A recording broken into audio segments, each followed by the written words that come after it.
Sistema de transporte coletivo de Manaus chega ao 3º dia com frota reduzida e ninguém quer assumir a responsabilidade. Veja também, a Amazonas já registrou cerca de 60 acidentes envolvendo aeronaves nos últimos 10 anos.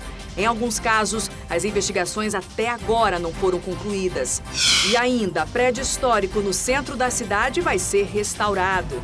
É o que você vê agora no A Crítica na TV.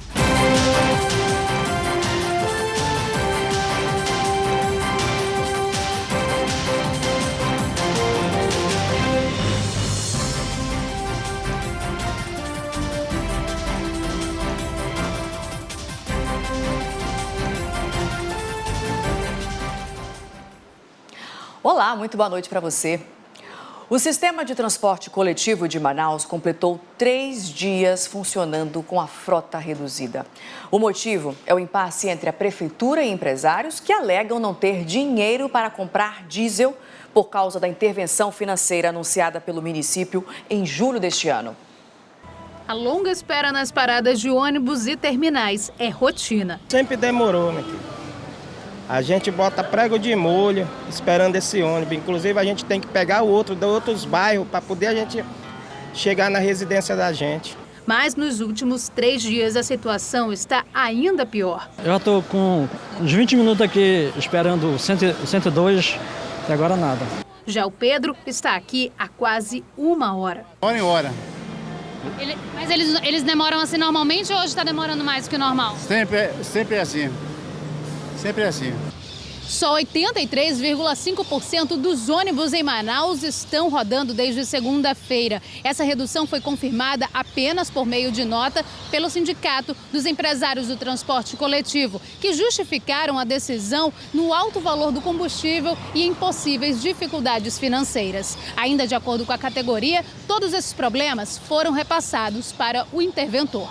Desde o dia 22 de julho, as contas do sistema de bilhetagem do transporte público são administradas pela Prefeitura. O decreto que nomeou o interventor prevê que a cada 30 dias é necessário haver um relatório parcial das atividades, mas ainda nenhuma informação oficial foi divulgada. Nós vamos solicitar para o presidente, para o líder do prefeito, que acelere esse processo e que marque uma data para que o interventor venha para cá. O que nós queremos, o que a Câmara quer é apenas uma explicação de que maneira que está funcionando a intervenção, quais são os reais efeitos para a população, de que maneira que a Prefeitura vai aplicar essas providências que sejam benéficas para a população e quando. Para este vereador, a redução do número de ônibus nas ruas é uma espécie de pressão dos empresários. Que nós temos a informação da Prefeitura, do interventor, é que a Prefeitura está repassando o dinheiro necessário para que compre o diesel, mantenha a frota rodando.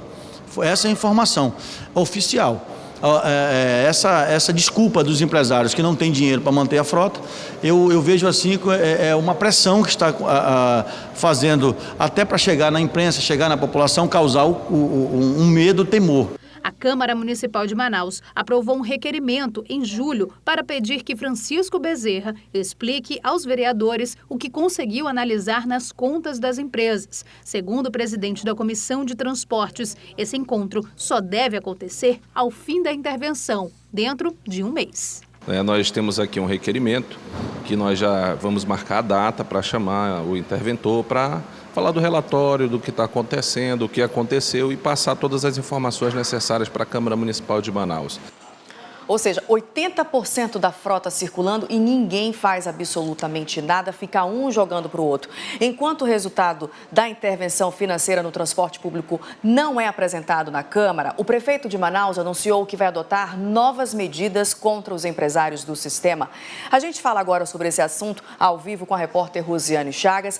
Rose, parece então que esse impasse, por sinal absurdo, está muito longe de uma solução, né? De chegarmos aí a uma solução. Boa noite para você. Exatamente, Nayandra, muito boa noite para você, boa noite para quem nos acompanha ao vivo agora no A Crítica na TV. Pelo que a gente tem acompanhado, pelo que a gente tem visto, esse impasse realmente está longe de acabar. Impasse esse que não ajuda em nada, né, a solucionar o problema do transporte coletivo aqui na capital, Pelo contrário, só piora para a população que está tendo que conviver aí há 3 dias com a frota reduzida, como a gente acompanhou na reportagem da Tamires Claire. De um lado, a Prefeitura de Manaus, né, o prefeito que chegou a dizer que se os empresários querem guerra, vão ter guerra, e do outro lado, as empresas do transporte coletivo que alegam aí falta de dinheiro, falta de recursos e que por isso teriam optado então pela redução da frota.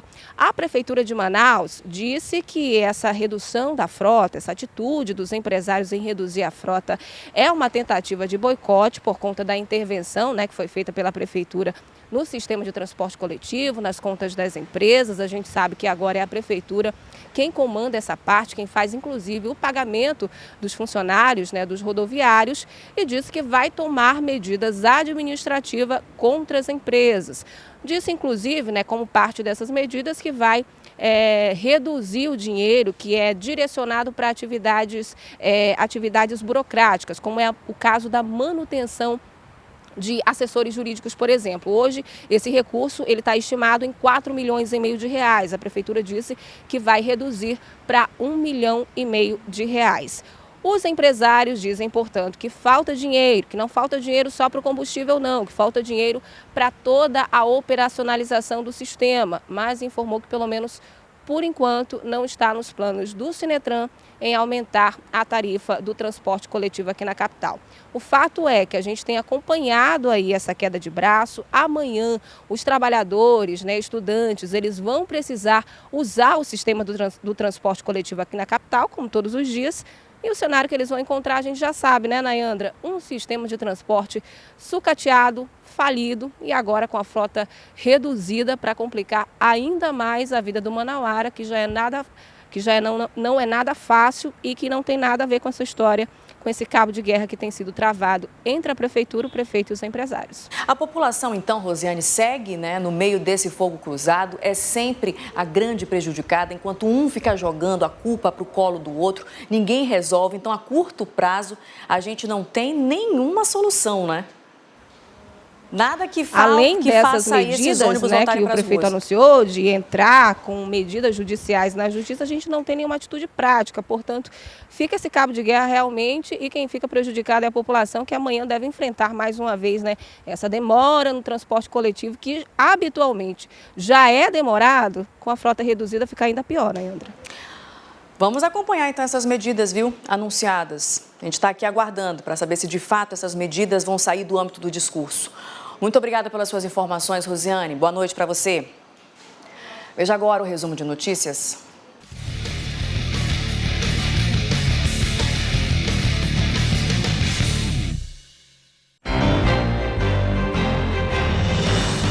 22 detentos foram transferidos de Manacapuru para Manaus, entre eles uma mulher. Essa é a 6ª transferência do ano e mais de 150 presos já vieram para os presídios da capital. A transferência ocorreu depois de uma fuga no presídio do município. Até agora, os fugitivos ainda não foram capturados. A Secretaria de Segurança vai usar motocicletas para combater assaltos no transporte coletivo e nos ônibus que fazem rota no polo industrial de Manaus. Os veículos foram doados por uma empresa do Distrito Industrial e a ideia é que os policiais façam patrulhamento descaracterizados. Em 8 meses, a Delegacia Especializada em Crimes contra o Meio Ambiente já instaurou 51 inquéritos policiais para investigar crimes ambientais.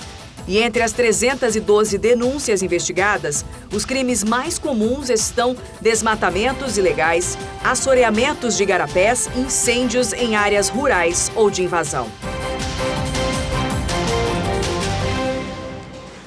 Olha só essa notícia. Agressores de violência doméstica, né, os acusados, terão que ressarcir os custos médicos das vítimas atendidas pelo Sistema Único de Saúde. Vai doer no bolso agora. A lei que foi sancionada pelo presidente da República, Jair Bolsonaro, e publicada no Diário Oficial da União desta quarta-feira, prevê também que bens das vítimas não podem ser usados pelos agressores para o pagamento dos custos e nem como atenuante de pena. Os detalhes sobre esse assunto você já sabe. Acompanha no portal acritica.com. 4 dos 10 sobreviventes do acidente aéreo ocorrido aqui em Manaus na última segunda-feira já receberam alta hospitalar. Durante o mau tempo, o avião de pequeno porte precisou fazer um pouso de emergência logo após a decolagem e caiu numa área de mata, próximo ao aeroporto internacional da capital. Nos últimos 10 anos, o Amazonas registrou 59 acidentes envolvendo aeronaves e em 11 deles, até hoje, as investigações não foram concluídas. Comandante Gouveia é sobrevivente de um acidente aéreo. Piloto experiente, com mais de 10 mil horas de voo, ele lembra bem de quando o avião que ele pilotava se chocou com uma montanha enquanto ia de Manaus para Angra dos Reis, no Rio de Janeiro, há 25 anos. Nós íamos voando aí, aquele voo normal até a aeronave em perfeitas condições, né, de voos. Então, de repente, a montanha. Isso se deu pelo fato de a gente entrar em algumas camadas de nuvens, né, estratificadas, e aconteceu que lá estava a montanha e não deu tempo de a gente desviar, né? Embora seja considerado o meio de transporte mais seguro, acidentes envolvendo aviões são comuns no Brasil. O Centro de Investigação e Prevenção de Acidentes Aeronáuticos, o CENIPA, registrou mais de 220 ocorrências entre acidentes e incidentes no Amazonas. Só acidentes foram 59 nos últimos 10 anos. O mais recente, que ainda não entrou para essa lista, ocorreu na última segunda-feira. A aeronave de pequeno porte saiu de Manaus com destino a Maués, no interior do estado, mas pouco tempo depois da decolagem, o piloto foi obrigado a fazer um pouso forçado. O avião caiu numa área de mata bem próxima ao Aeroporto Internacional Eduardo Gomes. Das 10 vítimas que estavam na aeronave, 8 passageiros e 2 tripulantes, todos sobreviveram à queda. Essas pessoas foram socorridas e 4 delas já receberam alta hospitalar. Esse acidente impressionou os bombeiros envolvidos no salvamento, já que o avião ficou bastante danificado e, mesmo assim, não houve vítimas fatais. A gente acredita que as pessoas tiveram sorte, né, nesse pouso, tendo em vista que nós já acompanhamos diversas ocorrências de queda de aeronave, em que infelizmente muitas das vítimas não tiveram a mesma sorte, acabaram não sobrevivendo. Existem situações adversas, como às vezes o próprio avião começa a se incendiar, o que realmente acaba por dificultar completamente a sobrevivência da vítima. Existem outras situações em que, pela forma do impacto, a vítima quando nós alcançamos a vítima, ela já se encontra em óbito. E nesse caso nós tivemos, graças a Deus, pela vida deles, que sobreviveram 10 pessoas que foram todos acidentados. O comandante do Corpo de Bombeiros, que já participou de vários salvamentos de vítimas de acidentes com aeronaves, diz que em casos como esse, da última segunda-feira, o resgate é sempre difícil, principalmente a retirada de pessoas das ferragens.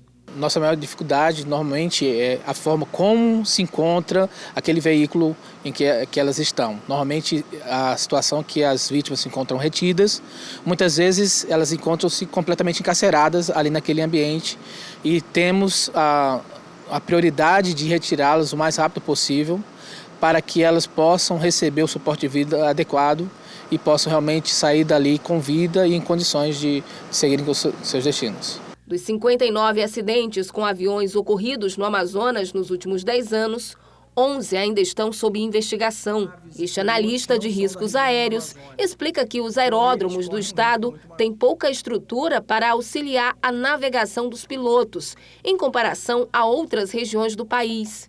Você tem aeródromos com pouca estrutura para dar apoio à navegação aérea e aos pilotos.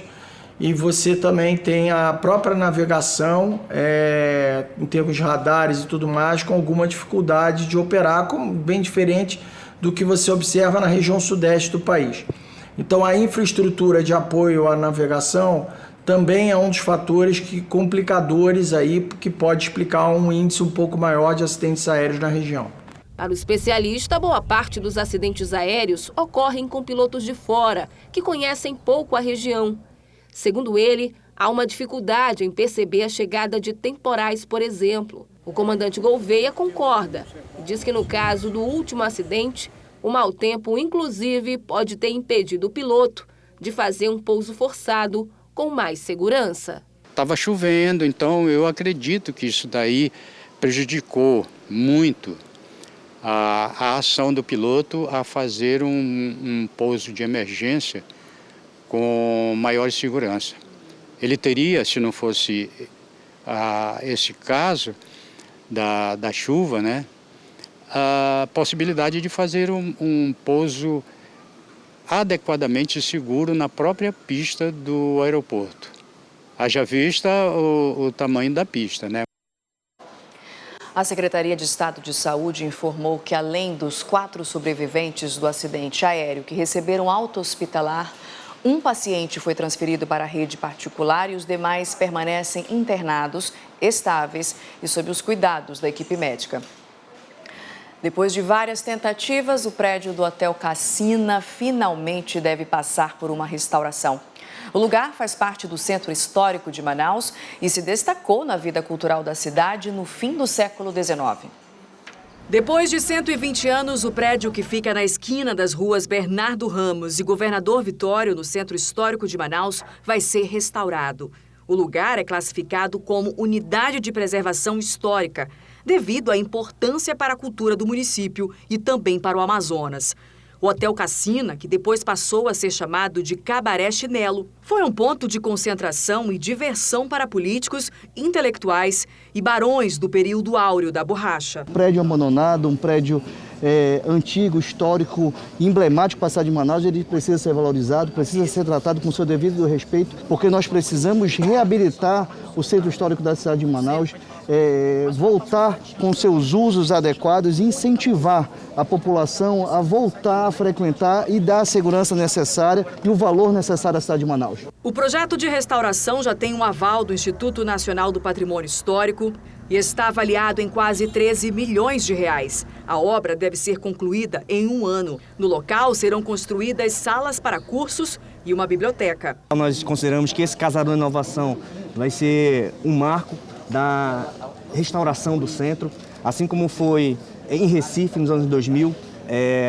Recife conseguiu reestruturar o centro, reabilitar o centro e transformar um porto digital, onde arrecada bilhões, e esse é o nosso sonho. A gente vai agora para um rápido intervalo. Na volta, você acompanha o alerta do Tribunal de Contas do Estado aos municípios que não têm cumprido os limites de aplicação do orçamento. Agora são 8h15 e o A Crítica na TV volta já.